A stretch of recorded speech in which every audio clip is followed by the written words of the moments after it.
Former President Donald Trump wants to be your president once again. And as he gears up for a run in 2024, he spent part of the weekend drawing crowds to the airport in Waco, Texas. But who got left out of his message and what all of it may mean for the entire Republican Party?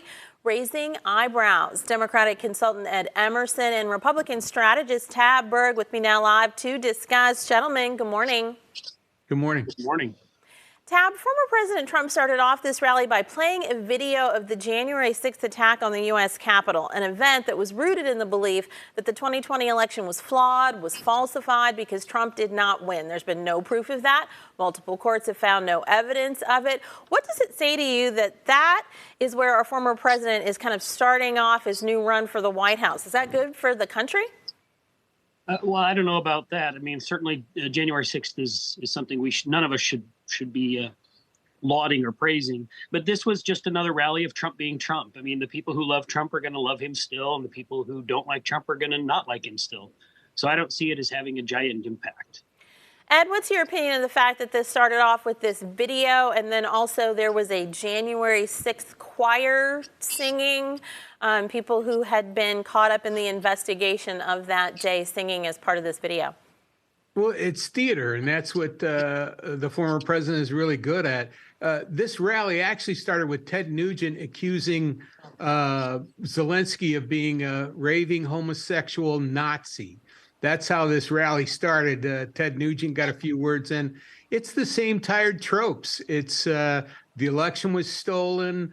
There's a great state, or the deep state, I guess is what it's called, is what they call it. There's so many conspiracy theories and misguided things. I don't think Republicans, deep, thoughtful, hardworking Republicans, see Trump as a viable solution to anything.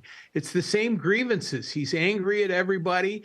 And inside each of us, he touches upon that anger that we hold toward, why'd I get a ticket? Or why are my lights the last to come on? Or, you know, all the different aggrievements. And I think his time is done. I think we're going to see the end of Donald Trump this year. The need for loyalty among those around him has long been a hallmark of former President Trump. During this rally in Waco, he recognized a lot of people who've been allies, but very obviously left out some people. Texas Governor Greg Abbott, who was recently reelected, and ally turned opponent Senator Ted Cruz.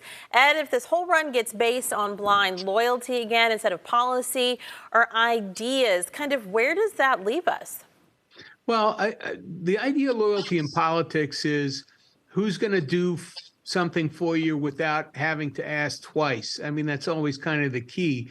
And I think that Trump has created a cabal, if you will, of aggrieved, of people who are angry about things the way they are in the country. And he doesn't provide solutions. I think that's going to be the thing. I think a DeSantis is certainly a formidable candidate. He's a good campaigner. We'll see if he can raise money, which is going to be the key. But, you know, this is a vampire. Donald Trump keeps coming back. And I think it's going to be, you can't beat somebody with nobody. And the thing about the Republican Party is they have to have a reasonable voice that'll come in there to middle-class Americans, middle-class Republicans, and who are going to nominate somebody that doesn't hold or foment all these crazy ideas, including violence. Okay. Tab, Ed, your counterpart here, just mentioned he thinks this is about to be the end of Donald Trump. What about this whole loyalty issue as opposed to policy or idea pushing this campaign forward? Well, all politicians and political parties, you know, demand fealty and demand loyalty. That's nothing new. But I think Ed is right in terms of, I think a lot of America is looking for solutions at this point. There is a lot of anger. There's a lot of anger on both sides of the aisle. But right now you're seeing, and you've seen in these previous couple of elections, people are looking for solutions for energy prices, for school choice, for the international tensions with Russia and China. And I think we have a lot on the Republican side of very, very viable people with Nikki Haley, with Tim Scott, and with Ron DeSantis. So I think Republicans are going to have plenty of choices to make. All right, gentlemen, we are almost out of time, but we have to talk a little bit about this possible indictment for the president over hush money payments to a Playboy model and then also a former adult actress over supposed sex that they had with the president. If this comes to an indictment, does that just automatically, in your mind, end this presidential run, Tab? No, I mean, these are theatrical prosecutions. The people who like Trump are going to continue to like Trump, and the people that don't like him aren't going to be changed one way or the other, regardless of whether there's an indictment. So I think this is just political theater on the part of prosecutors. Ed, is this political theater? And in your mind, would an indictment kind of just stop this, completely derail this Trump run for re-election? Nah, he's made fun of people with disabilities. He's done everything there is to eliminate himself from any serious contention as a serious individual. No, this is just it's more the same. And my question stays the same: is you can't beat somebody with nobody.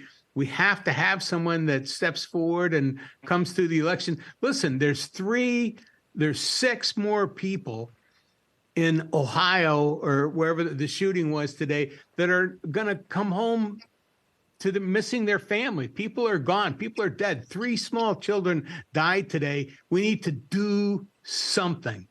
And Trump is not the guy to handle that, and he will never be. All righty, gentlemen, thank you so much. And just to clarify for our viewers, that shooting was in Nashville, Tennessee, at a private Christian campus. 3 children killed and 3 adult staff members on that campus. That's going to be a story that we are following along with the grand jury that is evaluating former President Trump reconvening today. Thank you so much for your insight, as always. Thank you, Tab, very much. Thank you. Thanks, Sincere. You're welcome.